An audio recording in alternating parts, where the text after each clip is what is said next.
બોલો શ્રી પ્રાણનાથ પ્યારે કી જય। સુંદર સાતજી, આજે હું મોટી બેબાર ગામમાં આવ્યો છું। નિજાનંદ સંપ્રદાય અને જાગણી અભિયાનના ધર્મ પ્રચારક શ્રીમાન નાનજીભાઈને તેઓ ખૂબ જ સારી શ્રી કુલજમ સ્વરૂપ સાહેબની ચર્ચાવાણી કરતા હોય છે અવારનવાર। અમારા જે શામળાજીમાં શ્રી પ્રાણનાથજી મંદિર છે, ધર્મ અને નિજાનંદ સંપ્રદાયની ઉત્પત્તિ ક્યારથી થઈ અને એનું મહત્ત્વ શું છે, આજના અશાંતિભર્યા વાતાવરણમાં એ આપણે ધર્મ અને સંપ્રદાય અપનાવવાથી આપણા જીવનમાં શું ફેરફાર થાય, સમાજમાં એનો મેસેજ શું મળે। તો આવો મિત્રો આપણે જાણીએ એમના મુખારબિનથી। એમના વિશે હું એમને વિનંતી કરું કે આપણને સંક્ષિપ્તમાં સમજાવે। ગામ મોટી બેબારના ભાઈ શ્રી વિનોદભાઈ એક ધાર્મિક પરિવારમાંથી એમનો ઉછેર થયેલો છે। એમના માતા પિતા સદે રાજજી મહારાજના ચિંતન મનનમાં પોતાનું જીવન ગુજારેલું એ સંસ્કાર એમના દિલ દિમાગોમાં ઉતર્યા છે। કંઈક એમને છે કે વાણી વિશે સુંદર સાતને અનેક પ્રચારકો સુંદર સાત પાસેથી વાણી વિશેની જે કંઈ માહિતી મળે એ સુંદર સાતને પહોંચાડું એવા ભાવથી એક પ્રકારની એક સેવા છે એમના દિલમાં રાજ્યએ હુકમ કર્યું છે। તો આજે મારી પાસે પણ આવ્યા છે। કેટલાક સુંદર સાત પાસે જઈ અને એમને વાણી વિશેના વાણી સંદર્ભમાં ઘણા બધા પ્રશ્નોથી સુંદર સાત પાસેથી પ્રશ્નો લઈ સુંદર સાતમાં ફોલો કર્યા છે। એવી જ રીતે અહીં આવ્યા છે। વિનોદભાઈ શ્રીનો પ્રશ્ન જે છે કે વાણીની શું વિશેષતા છે, તો મારા ખ્યાલ પ્રમાણે નિજાનંદ સંપ્રદાયની અંદર એક અનુપમ ગાથા છે જે આજ દિવસ સુધી આખું વિશ્વ અન્નભિન્ન હતું, અજાણ હતું। કારણ કે સૃષ્ટિના પ્રારંભમાં જ વેદો આવ્યા છે। જે સૌ જાણે છે કે જે વેદ જે છે સૃષ્ટિના આરંભથી છે। વેદ એટલે જ્ઞાન, પરમાત્મા તરફથી ઋષિમુનિઓના દ્વારા ઉતરેલું જે જ્ઞાન જે છે, યજુર્વેદ, ઋગ્વેદ, સામવેદ, અર્થવેદ, 4 વેદ, 4 ઉપવેદ, એની વ્યાખ્યાનકાર ગ્રંથ જે છે ઉપનિષદો 108, સદર્શન, 18 પુરાણ અને અન્ય સંત સાધુઓની વાણી, આ બધી એકે સાથે એકી અવાજે સૃષ્ટિના પ્રારંભથી જ પોકારી છે કે વેદ જે છે એ અપુરુષ ગ્રંથ છે, કોઈની રચના નથી। એ અક્ષરાતીત કુલ હુ અલ્લાહ, the supreme truth god, only one, પારબ્રહ્મ સચ્ચિદાનંદ, જેમણે એડવાન્સમાં શાસ્ત્રોમાં લખાઈ દીધું હતું।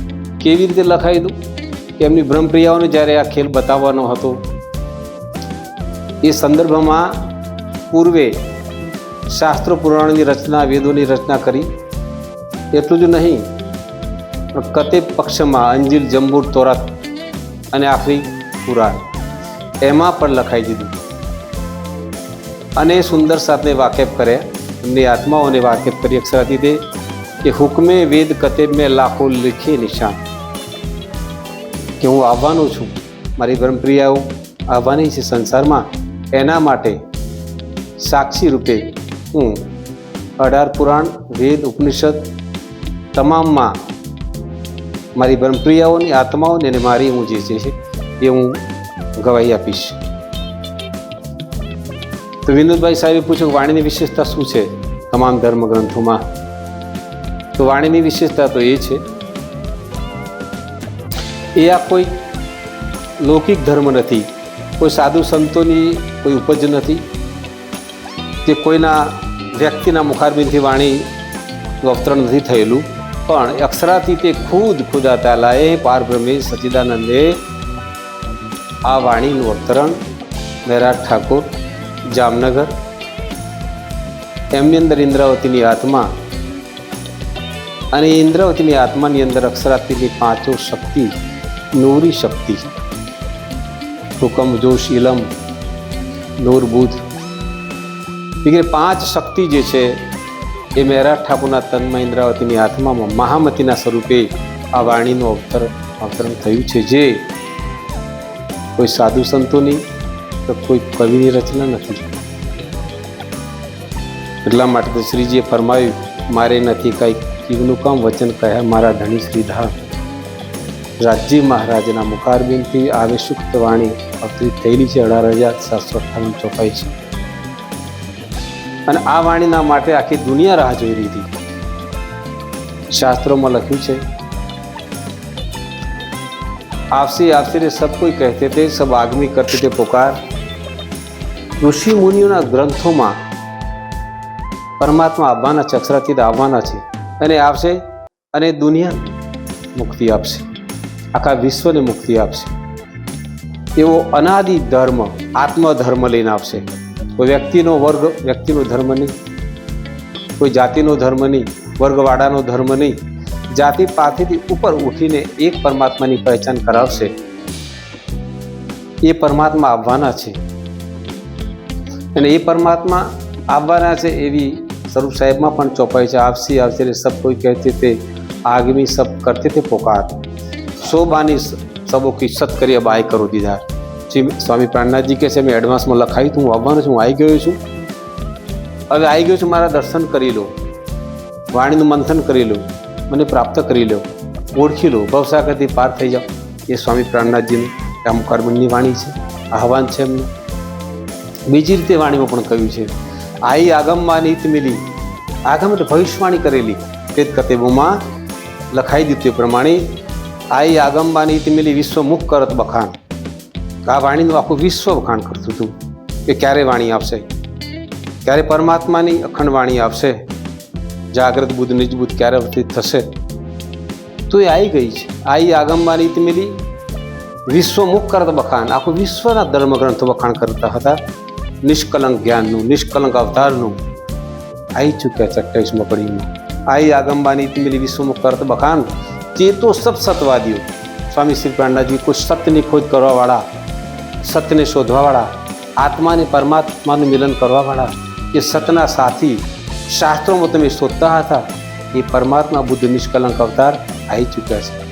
સ્વામી શ્રી પ્રાણનાથજી આઈ આગમવાની તુમિલી વિશ્વમુખ કરત બખાન. ચેતો સબ સતવાદીઓ, સુનો સદગુરુ મુખમાં. ધણી મેરા મહામતી કે છે, એ તો મારા ધણી છે, દુનિયાના તો પ્રભુ છે, દુનિયા નહીં ઓળખી છે એટલે એને પ્રભુ તરીકે માને. ધણી મેરા પ્રભુ इसका प्रकट है परवान. ઓલ સબન સબ પૂરણભાઈ આઈ પહોંચે નિશાન. જે શાસ્ત્રોમાં નિશાન લખાયા હતા એ પ્રમાણે આવી ચૂક્યા છે. કેવી રીતે? હરદ્વાર કુંભના મેળામાં 1735માં પ્રાણનાથજી જામનગરથી જાગણી કરતા કરતા કુંભના મેળામાં જાય છે 1735માં. ત્યાં તમામ ધર્મ સાધુ સંતો, આચાર્યો, પીઠાધીશો, 108 અનંત વિભૂષિત એવા મોટા મોટા 4 સંપ્રદાયના મુખ્ય રામાનુજ, નિમાનુજ, નિબાર્ક અને વલ્ભાચાર્ય આચાર્ય સંપ્રદાય, આ બધાએ જ્યારે પૂછે છે કે ભાઈ દશનામ સંન્યાસી વગેરે કે આ તમારો નવો ધર્મ લાગે છે, તો આ ધર્મમાં વિશેષતા શું છે? તમારો વેશભૂષા શ્વેત છે, તમારાથી કંઈ અલગ છે, તમારું જ્ઞાન કંઈ અલગ લાગે છે, તેનો પરિચય આપો. તો સ્વામી શ્રી પ્રાણનાથજીએ પરિચય આપે છે કે ભાઈ આ મારો ધર્મ નથી, ઓલ આલમનો ધર્મ છે, આ વિશ્વ ધર્મ છે, આ આત્મધર્મ છે. અને તમારા ધર્મગ્રંથોમાં જુઓ, તમે ખોલી લો તો જોવા મળશે. આવી રીતે સ્વામી પ્રાણનાથજી તમામ ધર્મના ધર્મગુરુ આચાર્યોને એ બતાવતા કહે છે, તમારા ગ્રંથમાં અભાવીનો ભવિષ્યંતિ મુનિઓ બ્રહ્મરૂપણાય ઉત્પન્નાય કલયુગે પ્રધાન પુરુષાસ્ત્ર. આ લખ્યું જ છે, હરવંશ પુરાણમાં લખ્યું છે, ભવિષ્ય પુરાણમાં લખ્યું છે. કલ્કી અવતાર વિશે તમારા ધર્મગ્રંથોમાં તમે જોઈ લો. સ્વામી શ્રી પ્રાણનાથજીએ જ્યારે પૂરો પરિચય આપે બુદ્ધ નિષ્કલંક અવતારનો, પોતપોતાના ધર્મગ્રંથોમાં જોઈ લીધું, ત્યારે બધાને કેમ થઈ ગયું, ખરેખર જેની રાહ જોતા હતા એ પોતે આ બુદ્ધ નિષ્કલંક આવી ગયા છે. બુદ્ધ નિષ્કલંક શાખા વિજય અભિનંદ બુદ્ધ વિજય આખા તમામ ધર્મોના જ્ઞાન ઉપર જે વિજય પ્રાપ્ત કર્યું, મુક્તિ મેળવાનું જ્ઞાન સર્વોપરી, એને કહેવાય છે બુદ્ધ નિષ્કલંક અવતાર વિજય અભિનંદન.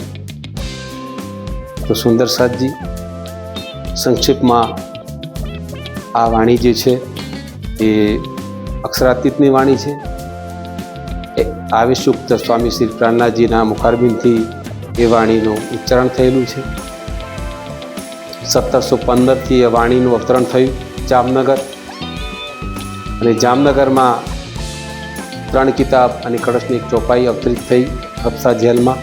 અને મહામતી ત્યાંથી નીકળી જાગણી કરતાં કરતાં હરદ્વારથી પન્ના ગયા. 1748માં આ વાણી પૂરી થઈ, અને એ વાણીની અંદર 14 અંગો છે, 14 કિતાબ છે.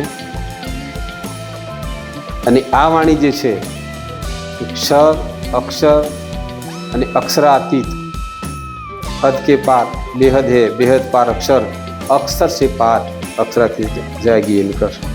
ત્યાંની આ વાણી છે, અહીંની વાણી નથી, દુનિયાની વાણી નથી. એટલા માટે એ વાણીને વિશેષ સ્વરૂપે માનવામાં આવે છે. તો સુંદર સાતજી આજે આટલું જ.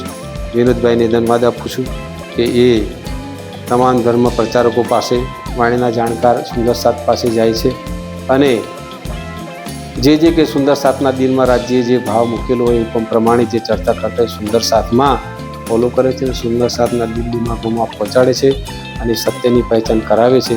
તો એમને ખૂબ ખૂબ આભાર આપું છું. ધન્યવાદ વિનોદભાઈ, પ્રણામ.